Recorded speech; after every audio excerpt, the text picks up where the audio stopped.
Inilah penyair yang dipinggirkan oleh manusia pada zamannya. Dari hanya dikenali sesudah jasad ditinggalkan, dunia pun mengucapkan selamat tinggal dan kembali ia kepada Ilahi.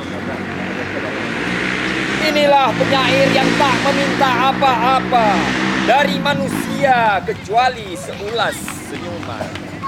Inilah penyair yang penuh semangat dan memenuhi cakrawala dengan kata-kata indah. Namun manusia tetap menafikan kewujudan keindahannya. Inilah penyair yang tak meminta apa-apa dari manusia kecuali seulas senyuman.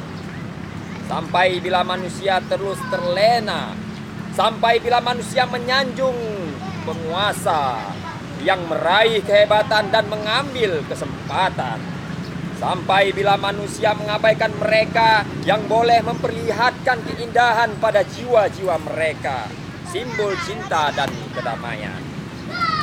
Sampai bila manusia hanya yang menyanjung orang yang sudah tiada dan melupakan si hidup yang dikelilingi penderitaan, yang menghambakan hidup mereka seperti lilin menyala bagi menunjukkan jalan yang benar bagi orang yang lupa.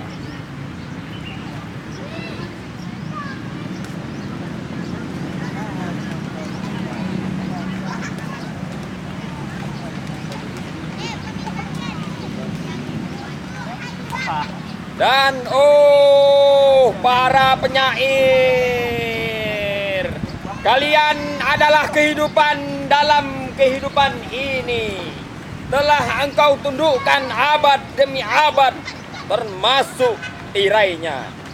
Penyair, suatu hari kau akan merajai hati-hati manusia, dan kerana itu kerajaanmu adalah abadi. Penyair, periksalah mahkota berdurimu. Kau akan menemui kelembutan di sebalik jambangan bunga-bunga laurel. Demikian, selamat Hari Puisi Dunia untuk dunia. Assalamualaikum warahmatullahi wabarakatuh.